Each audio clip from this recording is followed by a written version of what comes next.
हाय friends नमस्ते welcome back to nice and tasty. आज video रे आमे अट्टार गोटे नुआ जलखिया देखिबा जहाँ को आपण 5 ରୁ 7 दिन जाए स्टोर भी करि परिबे। एही रेसिपी छुआठू बड़ समस्त को भल लागिबो। प्रथमे मु एठी आधा कप अट्टा नउची, सेइथिरि पकेबा आवश्यक अनुसार लूण एवं गोटे छोट चमच तेल। तापरे याको आमे गुंदी नबा। आपण चाहिए एही रेसिपी बड़का अट्टा गुंदारू भी करि परिबे। अट्टा गुंदिला बेले एमिति सॉफ्ट करके गुंदी नबा, बहुत टाइट आमे करिबानी। एठी अट्टा गुंदा हे जाइछि, सेथिरे एमिति टिके तेल हाथ हेकी ऊपर पटे लगे नबा एवं याको आमे छाडी नबा 15 मिनट पई। नॉर्मल रोटी परोटा बनेला बेले अट्टा गुंदा नरम थिले रोटी सॉफ्ट बने। अन्य पटे कढ़ई रे किछि तेल नै जाइछि, सेथिरे पकेली आधा चमच जीरा एवं किछि पान महुरी।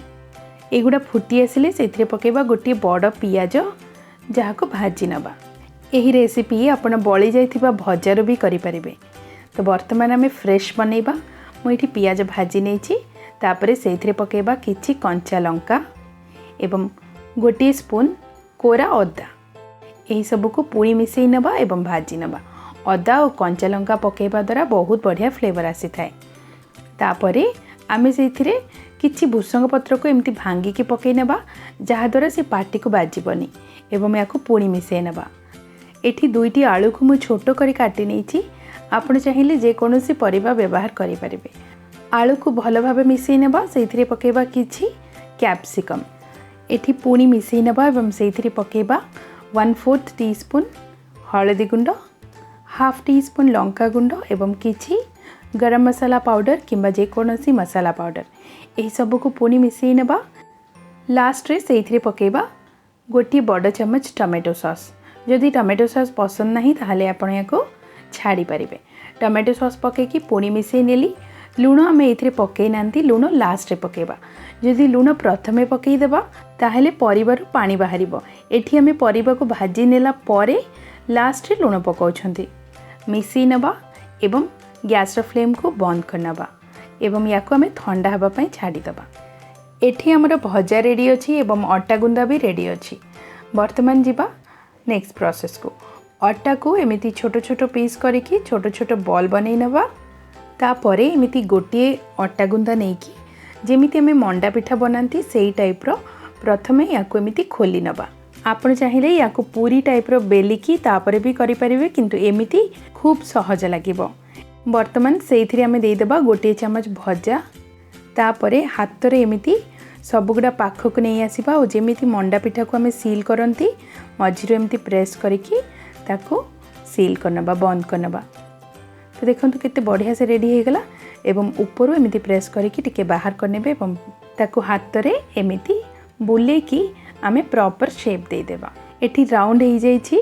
याको साइड रे रखिबा। मु आपनको आ गोटे बनै की देखौछि।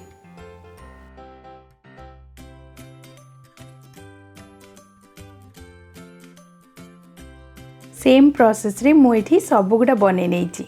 तापरे हमको आवश्यक इडली स्टैंड। सेथिरे तळे प्रथमे एमती तेल टिके लगे नबा। तापरे बनै की रखिथिबा अट्टा को एमिति हाथ रे टिके प्रेस करिकी टिके चपटा करिबा एवं याको हमें इडली रो फ्रेम रे रखिनबा। सेम प्रोसेस रे सबगुड़ा हमें रखिनबा एवं याको हमें सिझेबा। आपण चाहिए जाली प्लेट रे भी करि परिबे, इडली स्टैंड रे भी करि परिबे। एइथिरे कले काफी सहज रुए। तो किछि भी पात्र रे टिके पानी नै जाइछि एवं इडली स्टैंड सेथिरे रखि नेली। कवर करिली मात्र 5 मिनट पई लो टू मीडियम फ्लेम रे। एठी देखंतु टच कले आ हाथ रे लागुनी, अठालिया नाई माने से हे जाइछि। वर्तमान गैस रो बाहर करनबा एवं ठंडा हबा पई देबा 2 ରୁ 3 मिनट पई। तापरे आमे इडली स्टैंड रो बाहर करिकी प्लेट रे रखिनबा। एमिति सिझे नेला परे आपण याको फ्रिज रे रखि परिबे 5 ରୁ 7 दिन पई जे कोनोसी एयरटाइट बॉक्स रे। वर्तमान अन्य गोटे पैन नै जाइछि। आपण चाहिए याको तावा रे भी करि परिबे। सेइथिरे गोटे चमच तेल दे देली, किछि सोरिष एमिति चारियाडे बिंछिकी दे देली। तापरे किछि राशि देबा। राशि भी आधा स्पून मो एमिति चारियाडे बिंछिकी दे दोछि। गैस रो फ्लेम को लो ही रखिबा। एगुडा हल्का फुटी आसिले सेथिरे देबा किछि भूसंग पत्र छोटो काटिकी। ए सब करबा द्वारा देखिबा पई आ खाइबा पई बहुत टेस्टी लगी थाए। भुसंग पत्र पकेला परे सिझेकी रखिथिबा जो अटा अछि सेगुडा को आमे तावारे रखिनेबा बा पैन रे रखिनेबा। सबगुडा मु रखि नेछि। वर्तमान याको आमे लो टू मीडियम फ्लेम रे 2 रु 3 मिनिट कुक हबा पई देबा। एठी आवश्यक हेले आपण आउ आधा चमच तेल देई पारिबे। मु एठी आधा चमच तेल देई नेछि। 2 रु 3 मिनिट हेई सालानी। वर्तमान याको आमे ओलटेई नेबा एवं तळपट साइड पुणी कुक करबा आउ 2 रु 3 मिनिट पई। दुई साइड भल से भाजी हो सारा पर एमती गोल्डन ब्राउन कलर हो तापर याकू आमे बाहर करनेबा जेकोसी सर्विंग प्लेट को।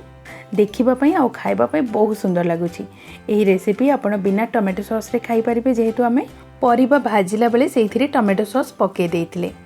देखिले तो अटार केते सहज और केते हेल्दी ब्रेकफास्ट आमे रेडी करि पाले। आशा करूछि ये रेसिपी आपनको निश्चय पसंद आसीबो। ताहले बनेबे निश्चय एवं ए वीडियो को आपनक फ्रेंड्स और रिलेटिव्स को निश्चय शेयर करेंगे। बनैला परे केमिति लागिला कमेंट करने को भूलिबेनी। आउ एमिति हेल्दी और टेस्टी रेसिपीज पई आम चैनल नाइस एंड टेस्टी को एबे सब्सक्राइब करि नियंतु। धन्यवाद।